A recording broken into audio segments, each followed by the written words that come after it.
concerned lang po siya sa kalusugan po ninyo. And that's the reason why the chairman decided to let you go. Vice President lang naman, di ba siya presidente? Hintay siya kung presidente siya, maniwala tayo. So are you okay? And can we proceed? Ano, sinasabi niya? Wala ka na. Ano? Sani. Oh, Huwag, Sani. Huwag kang mag-arte rito ng ganyan. huwag kang mag-arte. Ayaw ho talagang tumigil sa pagpapabida nitong si Antonio Trillanes. Dito sa video na to mga kababayan, hindi pa ho pala tapos ang ambahan nitong si Tatay Diggs at nitong si Antonio Trillanes. Maging itong si Akop, pinigilan na ho itong aso na nakawala dyan sa House of Representatives. Pero bago ho yan, lahat ng yan mga kababayan, isang like at isang subscribe, masaya na ho tayo dyan. Sa mga gusto sumali sa ating community, click nyo lang ho yung join button sa baba para kayo hong pinakaunang makakita sa ating mga reaction video. Ayun na nga mga kababayan, unahin na ho muna natin. Madami ang nalungkot noong dumating dyan sa Batasan Complex itong si dating Pangulong Rodrigo Duterte, hindi ho siya nakapagbukas ng bintana. Intindihan na lang ho natin mga kababayan dahil siguro yun hong advice ng security personnel nitong si Tatay Digong kasi hindi naman ho natin alam kung kasama talaga natin yung ibang mga rallyista dyan sa harap ng batasan na yan. Panoorin na lang ho natin to, no? Panoorin ho natin ang video na to. Na nakita natin dyan sa FPRRD supporters. Ito ho. Yan o, grabe yan o. Oh. Hindi ho nang-snap si Tatay Diggs, okay? Wag ho sana sumama ang loob ng iba nating mga kasama, no? Talagang baka yan lang ho talagang advice ng security ni Tatay Diggs. Ayan o. Makaway-kaway lang si dating Pangulong Rodrigo Duterte. In fairness naman, no? In fairness, napakarami ho talagang nagpunta. Ayan o. Talaga hong hindi ho binigo itong si Tatay Digong ng mga kasama natin taga-suporta diyan sa Batasan Complex noong pagdating niya. Ito ho. Ibang klase yan. Grabe naman ho. Yan nung alam niyo mga kababayan, isa ho yan sa mga kinatatakutan ng mga congressman dyan sa House of Representatives. Ang pagdagsa ng napakaraming taga-suporta ni Tatay Digong at hindi ho nabigo ang mga kababayan nating umaasa na makakakita ng mga ganyang klaseng kagahanapan sa pagdating ni Tatay Digong dyan sa House of Representatives. At ito pa ho mga kababayan, tapusin na ho muna natin to. Grabe, napakadami ho. Ibang klase naman. Grabe naman yan. Partida, ang layo na ho ng camera. Ang layo na ho ng camera pero kitang-kita pa rin ho. Napakaraming dumayo para magpakita ng suporta kay Tatay Diggs. Ayun na nga mga kababayan. Dito naman ho sa natin na to, dito sa tab natin na to, ipapakita ho natin kung gaano kasinungaling yung Abante na yan. Actually, ayaw na natin content niya si Abante kasi sa totoo lang ho mga kababayan, marami ho talagang hindi natutuwa dito sa mama na to. Ito, May 22, 2016, noong pagkapanalo ni Tatay Digong to. 2016, nasa Pilipinas na ho tayo ng mga panahon na yan. No? Talagang solido na ho suporta natin kay Tatay Digong dyan. Mula ho noong 2016 hanggang ngayong 2024, still nananatili pa rin ho tayo. Hindi ho tayo nagpabalabalentong. No? Ito mga kababayan, 6K Baptist Churches support Duterte, May 21, 2016. A faith-based organization headed by former Manila Congressman Bienvenido Abante. Meron hong nagtanong dyan sa post na yan, meron hong nagtanong, Ngek, akala ko Rojas. Nagtanong ho sila. Ang sagot ho ng author, Benny Abante, siya na kasi ang Pangulo. Palakpakan ho natin ang sinungaling na to. Ibang klase ka, Brad. Akala ko ba naman, totoo yung mga pinagsasabi mo dyan sa Twadcom na kesyo talagang, tawag dito, sinuportahan ng Baptist itong si dating Pangulong Rodrigo Duterte. Again, hindi mo natin sinasabi na hindi sinuportahan ng mga Baptist. Malamang sa malamang, yung mga miyembro ng Baptist, maraming bilib kay Tatay Digong. Pero hindi ho nila sinuportahan si Tatay Diggs dahil inendorso sila nitong walang yang Abante na to, okay? Magkaintindihan ho tayo kasi ang sinuportahan ho pala nitong si Bienvenido Abante, walang iba kung hindi yang si Mar Rojas. Ngayon naiintindihan nyo na ho, Abante, kung bakit hindi kayo feel ni Tatay Digong kasi pabalabalentong kayo na sinusuportahan, okay? Pabalabalentong ho yang si Bienvenido Abante. Dito naman ho sa bahagi ng video natin na to, Ratsadain na ho natin itong si Antonio Trillanes. Lagay ho muna natin dito to para nakikita ho natin itong si Tatay Diggs habang kinakawayan niya yung ating mga kasama diyan sa Batasan Complex nung dumating siya kahapon diyan sa House of Representatives. Ito ho mga kababayan, kay ano na ho tayo, kay Asong Julul, ha? Kay Asong Julul na ho tayo. Di naman mura yung Julul, di ba? Baka ma-out of order ako dito sa PH Update, mahirap na, no? Bigla tayong i-out of order, mahirap na, kaya di mo tayo pwedeng magmura. Asong Julol, nagpakalat-kalat sa House of Representatives. Ginawa ho nilang resource person, nagkalat. Maging etong si Romeo Aco, pinigilan ho ang kaangasan at kahanginan ng mama na yan. Ito na ho ang buong video, mga kababayan. Ito, kay Dilima tayo. Kaya pwede Pakinggan natin pa to. na Oh. mag-imbestiga ang ICC. Oh, Maraming salamat. tumuwad ka muna. Tumuwad Thank ka you, muna. Your Honor. May I be given a chance to respond? Marami na masyadong tao ang sasagsalita against me. At least give me also only one person to, my lawyer, to give his piece of the legal issues involved. To be fair, With the indulgence of the members of the committee, we will allow the lawyer of the former president to speak before the Quad. But Ano inaon natin, i-forward na natin kasi ang dami pa hong cheche-bureche nitong si porket nakapagpahinga tong si Ace Barbers diyan sa panahon na yan. Kasi nagpapalit-palitan ho sila ng chairperson eh. Bago ho siya diyan umupo, nakaupo yan si Suarez. Ngayon, pagkatapos ni Suarez, siya naman, si Tatay Digong ho, walang kapalitan. Oh. Dito na ho tayo. In 2021. It was a Kaya ano na ho decision tayo, Medial Day tayo. wherein 3 of the justices said that the investigation should proceed while 2 others dissented. The 2 of those who dissented mentioned Nagsasalita si Joko sa gilid. Huwag kang magsalita, Brad. Huwag kang bumibida dyan. that there is no longer, we could no longer proceed with this because there is no longer any jurisdiction on the part of ICC. They were outvoted, but did the 3 take, however, the 3 did not take note of the jurisdiction, did not issue on the issue of jurisdiction. I think we should review the decision on that, sir. I think there is Yung a ICC, ito tayo natin dyan sa ICC na yan. Kahit paano pa ipagpilitan yan nila, Trillanes, De Lima, wala silang jurisdiction dito. Gumagana justice system natin, tapos ang usapan.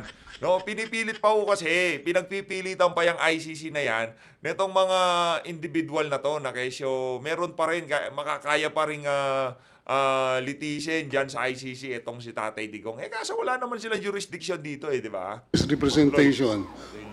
There was no mention about any jurisdiction. If they had no jurisdiction, how could they rule?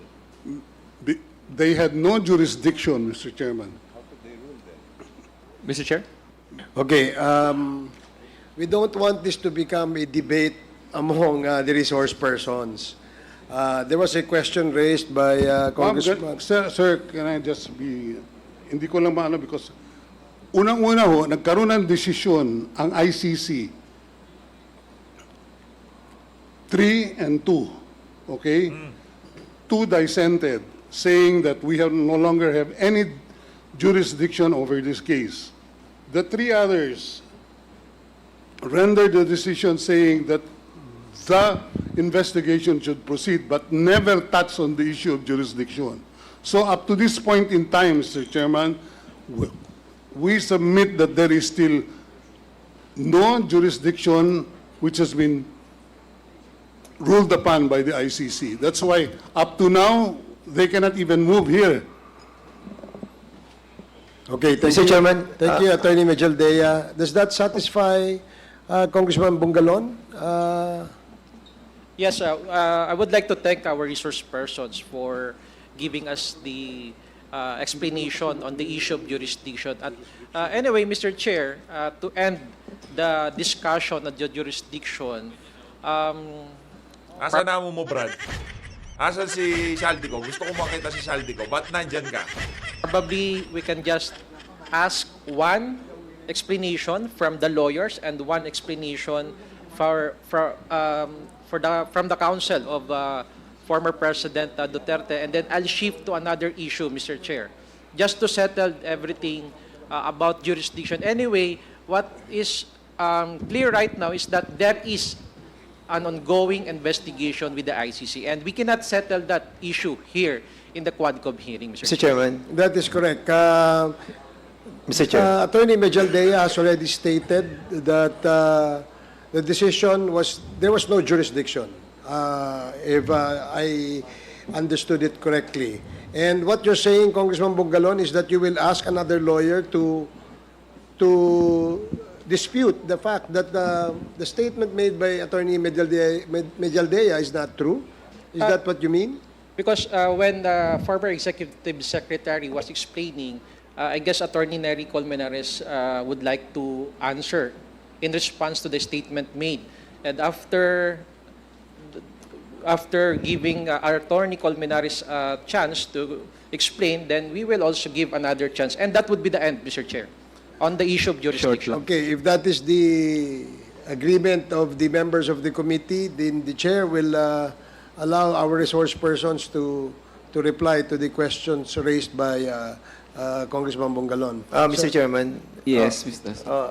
Why are we even discussing this ICC issue? Ewan ko sa inyo. Ba't nyo dinidiscuss yan? Wala. Anak ng doko. Hindi nyo na malaman kung saan nyo ilulugar si Tatay Digong. Hindi nyo malaman kung saan nyo siya kakasuhan sa ICC, sa Pilipinas. Lahat ng posibleng lugar na kung saan pwedeng sampahan ng asunto itong si Tatay Digong. Pag-usapan nyo na. Kung hindi nyo malitis sa Pilipinas, huwag kayong umasa na malilitis nyo yan sa ICC. Malilitisin yan ng ICC. I think mas meron pong mga importante that need to be yes. settled. And as a matter of fact, Mr. Chairman, maraming different views itong ang si Boy members. Polestar, Like for example, ako, talagang iba itong we mama na to. have the pronouncement that let the ICC get the documents from us. Hindi po para i-discuss natin yung mga bagay na ito dito sa Quadcom. We have agreed that let the ICC do their thing and we will do our thing as well, Mr. Chairman. So I believe we stop this discussion about ICC, Mr. Chairman. Kayo nga, di ba nga kayo mismo ayaw nyong makipagtulungan dyan sa ICC? Kasi wala silang jurisdiction sa Pilipinas. Hindi ko maintindihan bakit kailangan pong pagdebatihan ng napakatagal yan. In fairness to Congressman Bongalon, he has the floor. Congressman Fernandez. And 1 minute suspension as requested by the Vice President. Suspended? Wait lang. Forward na ho natin. Ayaw kong pinaghihintay yung mga kasama natin dito sa PH Update nakiusap itong si BP Sara. Ayan ho si BP. Ayan ho. Kinakausap niya ho itong si Barber. Sabi siguro ni BP Sara, ay, tigilan nyo na yung tatay ko. Sumusobra na kayo. Pahingayin nyo na siya. Tanda na ni tatay. Diba? Konsiderasyon nga naman. Hearing is resumed. Tuloy. Si Bibi Sara pala yun, Okay, pakinggan natin ano yung napag-usapan nila. While suspended So earlier, before we suspended, there was a question raised by Congressman Bongalon where the former Executive Secretary has replied and has stated his reply as the ICC has no jurisdiction. And in order to be fair, we'd like to get likewise the side of the lawyers who may probably... Alam niyo mga kababayan, kagabi ho, talagang nakakapagod na nakikinig lang ho tayo sa mga pinag-uusapan nila. Iniintindi lang ho natin pinag-uusapan nila. Napapagod tayo. Paano pa kaya? Itong si Tatay Digong na talagang lahat ng tanong nila ay sinasagot ho ng mama. Kaya talagang bilib ho tayo dito kay dating Pangulong Rodrigo Duterte. Kung umabot ho kayo sa bahagi ng video natin na to at kung hindi pa ho kayo nakasubscribe, ano pa inihintay nyo? Wala hong bayad yan. Click nyo na ho yung subscribe button. Dispute the statement made by the former Executive Secretary. And after that, we will again give the former Executive Secretary the Nako, itong bagyong paparating, base ho dito sa ating nababasa, signal number 5, posibleng itaas, Bicol Region at Central Luzon.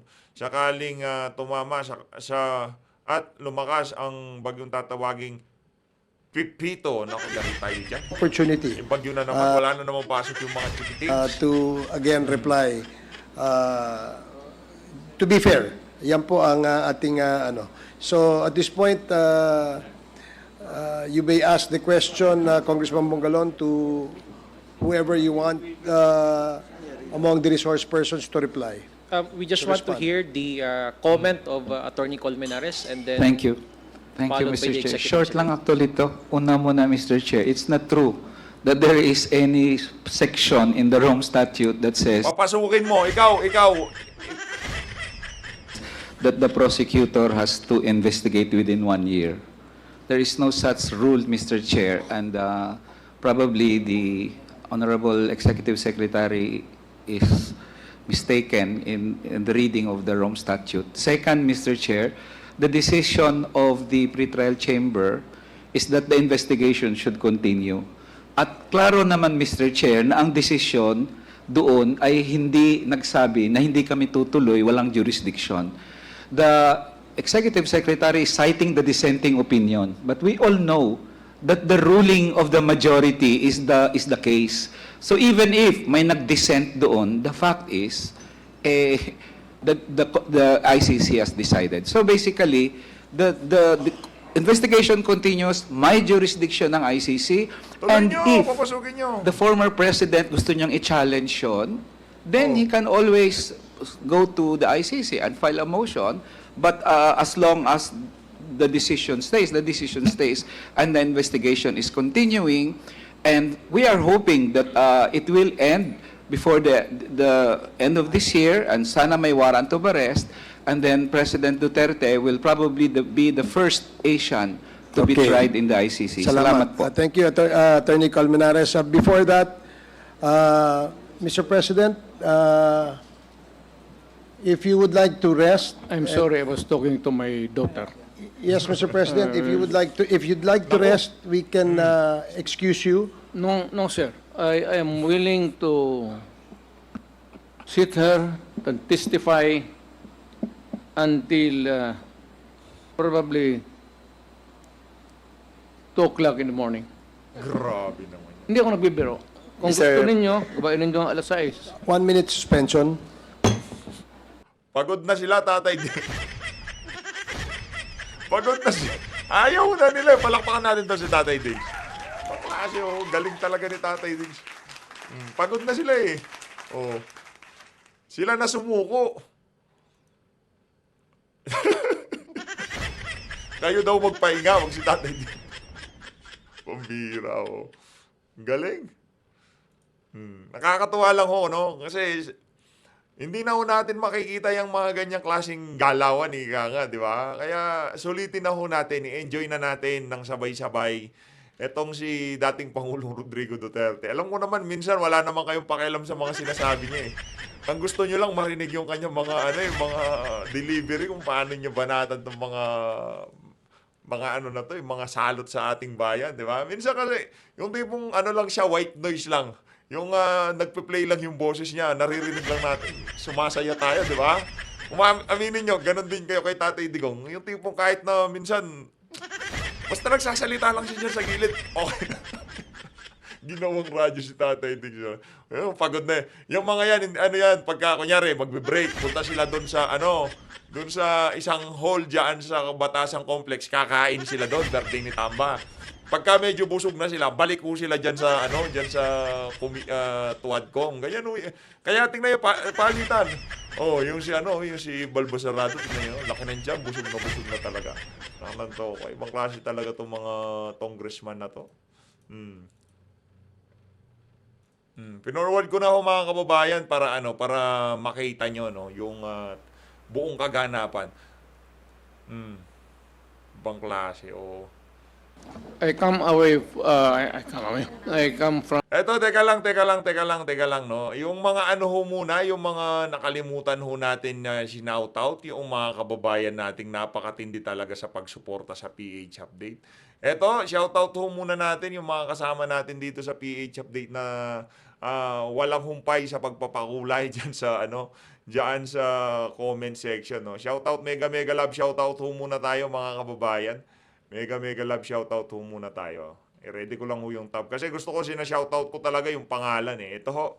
Shoutout ho dito kay Shirley Saarinas. Maraming salamat Ma'am Shirley Saarinas sa mega love shoutout. Ingat ho kayo dyan sa Hong Kong ha. Ingat ho kayo. Sa mga OFW, ingat ho kayo. Shoutout din ho dito kay Marimar. Itong si Marimar, natin yan eh. Mega love shoutout. Ganda ng pangalan mo, madam ha. Ingat ho kayo dyan sa saan yan? Malaysia ba yan? Malaysian Ringgit. Maraming salamat sa 6 Malaysian Ringgit. Mega love shoutout. Mega love shoutout din ho dito kay Maria Mariel Mendoza. Mega love shoutout. Maraming salamat ho sa pag-support sa PH. Bago tayo dumako dito kay Tatay Digong, tapusin na ho natin itong mga mega love shoutout natin. Dito kay Yakan Bansil, sir, ano ho yan, suki ho nagpapakulay yan. Kahit yung profile niya, talagang napakakulay. Mega love shoutout, Yakan Bansil, no? Maraming salamat, ingat ho kayo dyan sa Malaysia. Mega love shoutout din ho dito kay Teresa Bataga, madam, maraming salamat ho, ingat ho kayo dyan sa Hong Kong. Mega love shoutout. Tuloy na ho natin ang ating talakayan, no? Pakinggan na ho natin kung anong isasagot ni Tatay Diggs dito sa mga walang yang congressman na to. Okay? from a faraway place.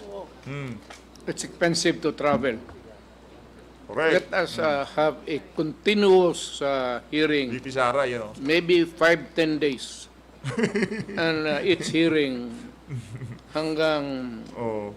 ako, I'm good until Nakakatuwa si VP, 2 in the morning. 2 in the morning. I- Grabe si Tatay Diggs, puro fast food tinitira. Puro burger yung tinitira.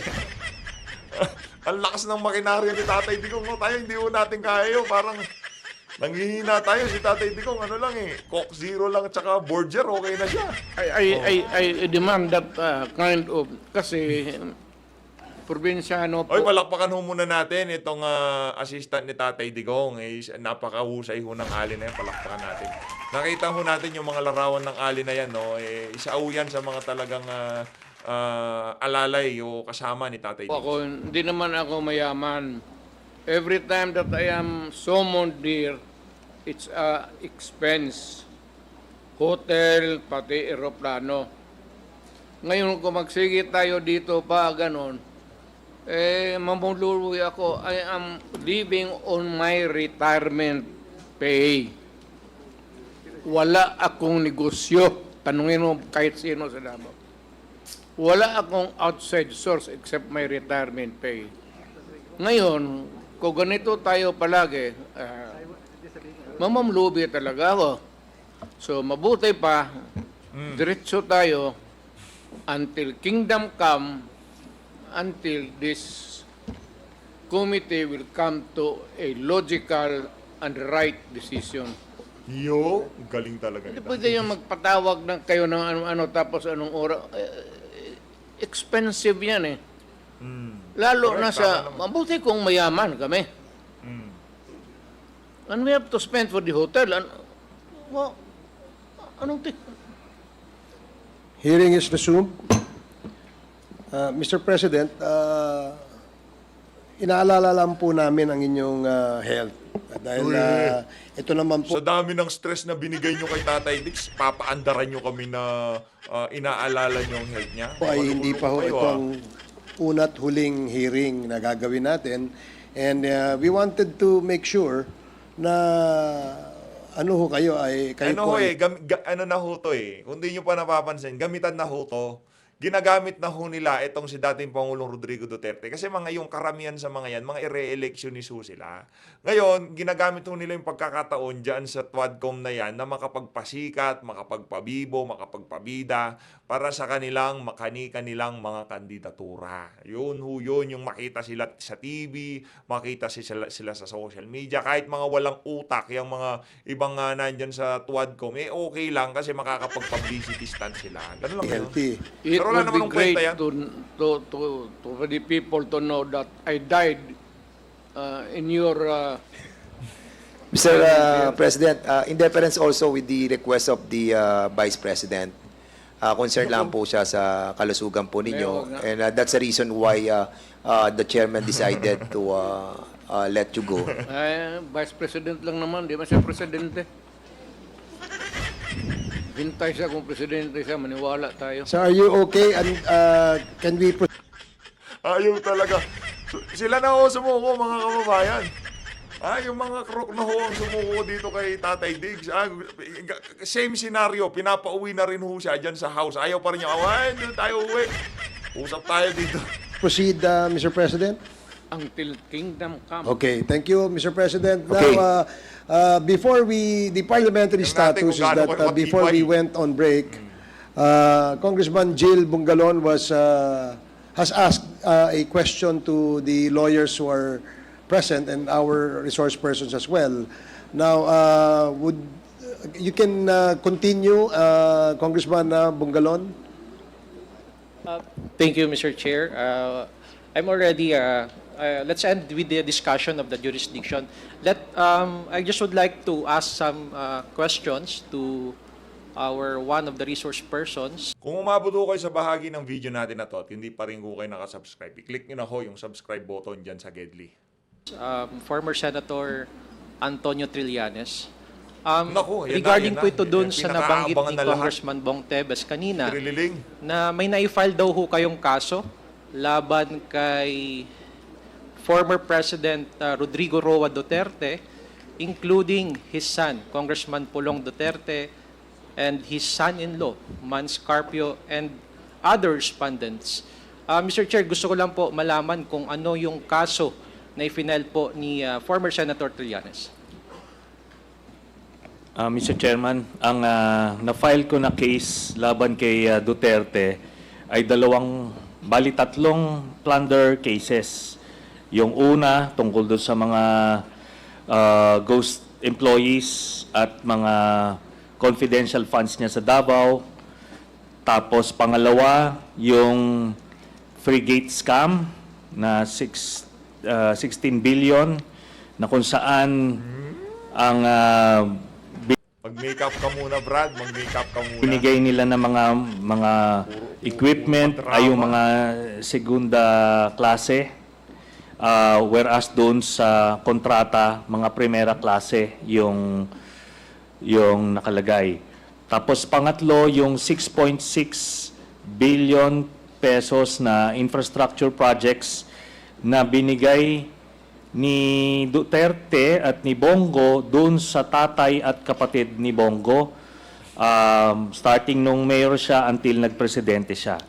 Then, may final din ako na illegal drug smuggling case laban kay Pulong Duterte, kay Mans Carpio, kay Charlie Tan, Nicanor Faildon, Allen Capuyan, at iba pa.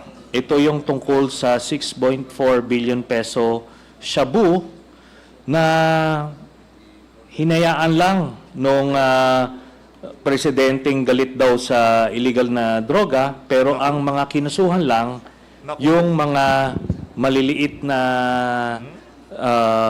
players at na-spare yung mga drug lords. Mr. Chair, pwede ho ba malaman kay former Senator Trillanes kung saan nyo po i-final yung mga kasong ito? Final ko po sa DOJ itong illegal drug trading case. Yun pong unang plunder case na ito nga, which included the illegal ill-gotten wealth of Duterte, sa ano po 'yon, sa ombudsman. Ngayon, Then, ill-gotten wealth, no? yung dalawang plunder ay nandoon din po sa DOJ na file. Apo. Mr. Chair, I am more particular on the case that you just have recently filed, Yes. the 6.4 million shabu, and that was filed before the Department of Justice, correct? Opo, yes, Mr. And Chairman. may we know, Mr. Chair, what is the status of this case pending before the DOJ? Ngayon po, nasa case build-up stage siya, pero Case build-up ka pa rin, Trillanes. Nagpresidente, natapos na lahat case build-up ka pa rin. ano po ito, no? Open and shut case ito dahil yung ibang involved dito na akusado ay actually na-convict, so they will just be using the same set of evidence, pero this time it will include ito na mga ibang mga personalities na hindi nasama dun sa unang kaso, Mr. Chairman. And aside from Mr. Chair, Congressman... may I Ayun na. interrupt? Naku po. If Yan na si this is Tatay an Diggs. open and shut case, why is there a build-up until now? Dahil Nagmamakawa ako sa Diyos na i-file na. Oh, Dispense with the investigation, file the case in court. naku, yan na. darating po tayo dyan, Mr. Chairman. Hindi Pero ito po, no, buti nga yung anak niya na drug lord at saka yung Uy, wag ano yan. niya, son-in-law That ay would be, ano, I take exception to that Naku, statement. talagang magkakagulo tayo Mr. dyan. Chair. Please, It is not fair. Mali si Trillanes doon. And It's it my- is it's my opinion. mischievous. it's my statement. opinion, ikaw nga pinapapatay mo yung mga suspected session suspended. Oh, come on. Wag ganon. Mali na yan, Trililing. Wala ka na. Mali na yan. Ano? Yabang? Sani. Huwag, Sani. Huwag kang mag-arte rito ng ganyan. Ay, grabe oh. Narinig yung sinabi ni Akop, pakinggan ho natin ulit. Pakinggan yung sasabihin ni Akop, pakinggan yung mga kababayan. Ibang klase naman yan. Oh. Wala ka na. Ano? Oh. Sani. Ayun oh, pinoprovoke nyo niya si Tatay Digong eh. Oh, wala ka na, sinasabi niya. Wala ka na. Ano? Oh. Sani. Oh. Huwag, Sani. Huwag kang mag-arte rito ng ganyan.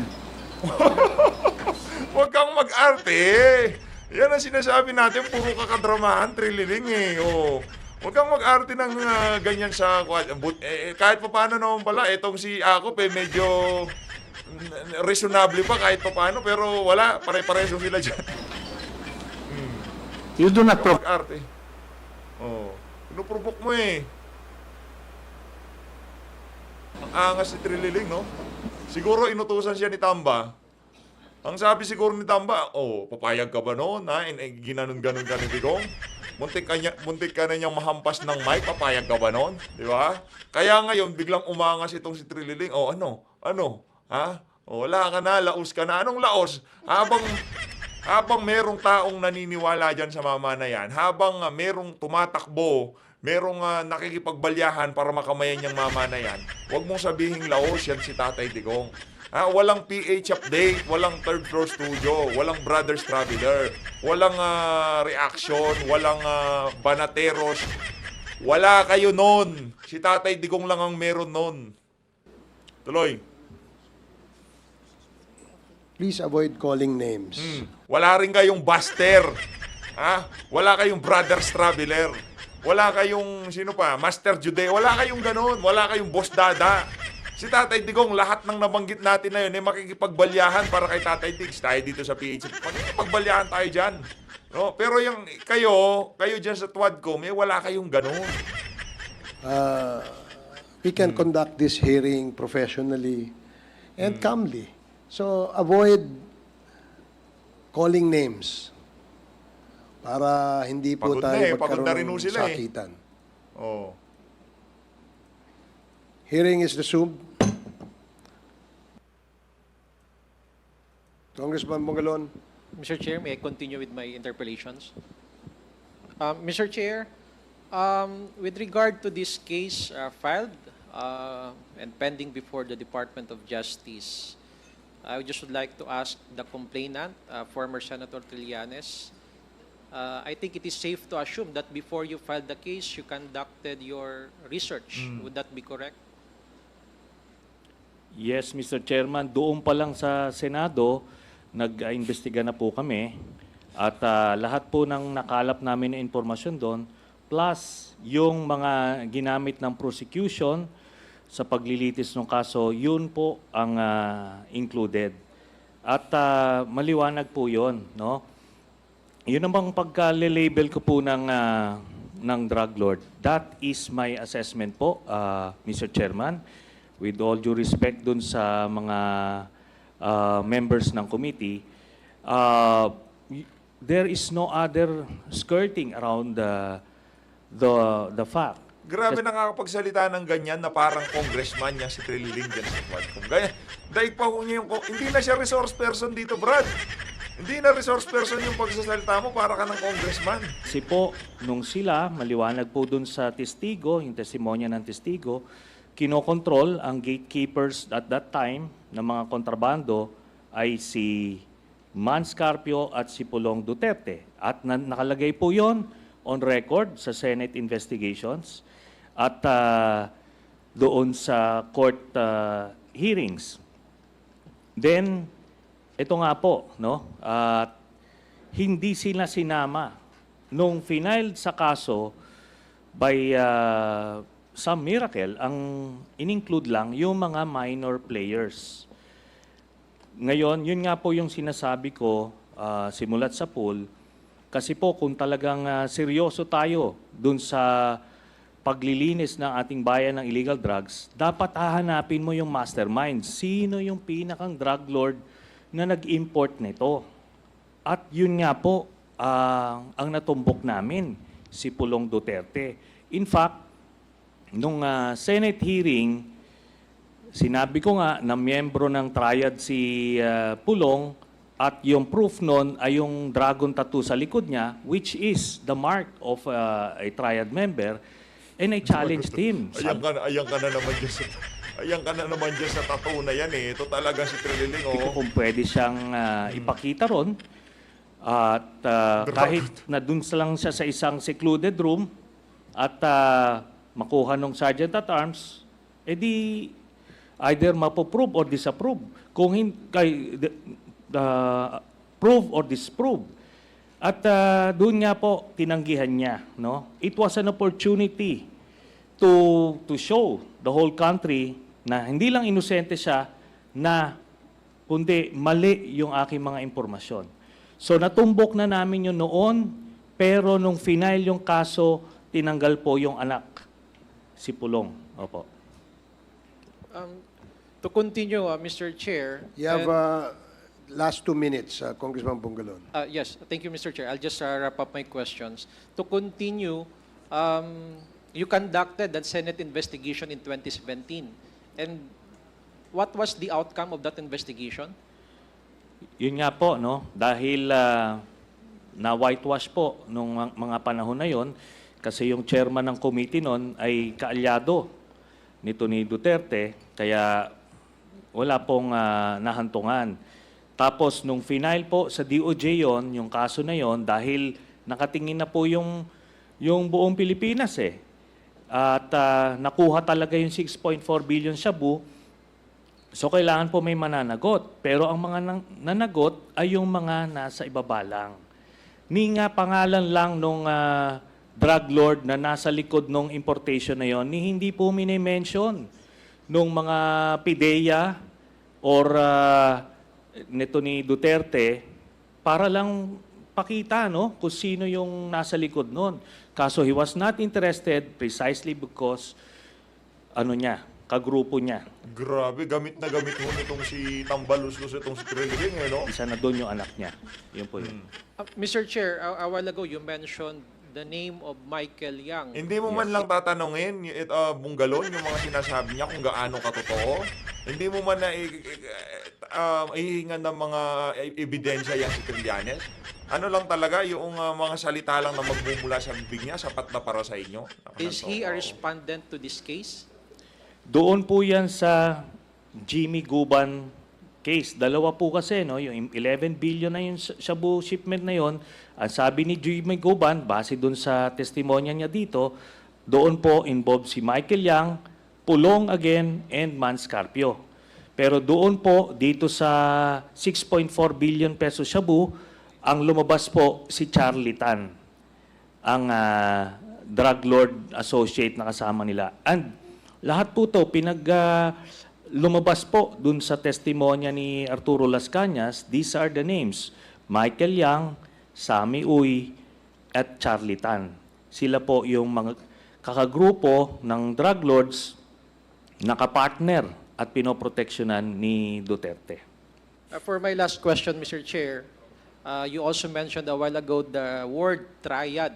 Yes. Ano ho ba itong triad nito at ano ang partisipasyon nitong triad nito sa sinasabi niyo pong 6.4 million na shabu at yun yung basis nyo ng pag-file ng kaso laban ho sa mga respondents dito sa kasong ito? Base po sa testimonya ni Las Cañas, miyembro po ng triad si Charlie Tan at Michael Yang at ni-recruit nila si Pulong. So yun po ang triad. Ito po yung mga grupo na involved sa mga illegal activities na based sa mainland China, Hong Kong, and Macau, Mr. Chairman. Your Honor, That would be may my I last question, Mr. Chair. Thank you. interrupt. Thank you, Congressman Bungalon. Okay na si Bungalon doon. Wala na silang pakialam, ayaw pakinggan si Tatay Digong. Accused here or mentioned to be criminals. Criminal yung ano. In fairness, yung mga tao na sinasabi nito dapat ipatawag at given a chance also to answer. Yes, we will, in fact, that- we invited them in the That last is, two hearings. yeah, this is how it operates, Your Honor. Thank you. Fairness. Thank you, Mr. President. Yeah, the next to interpolate is Congressman Paulo Ortega, and then Congressman Suwan, and then Congressman Lara, and then Congressman Acop, and Congressman Garin. So, yun ho ang ating order para hindi ho kayo malito. So, Congressman Ortega, you are recognized. Chair, I will yield my time to Congressman Suwan since I was given. Ayun na nga mga kababayan, dito na una tatapusin ang ating reaction video. Maraming salamat sa pag-support sa Page Update. Kung mabukuha kayo sa video na to at di pa kayo nakasubscribe, click na yung subscribe button. Maraming salamat, mag-ingat po kayo lahat. Mahal natin ng Pilipinas.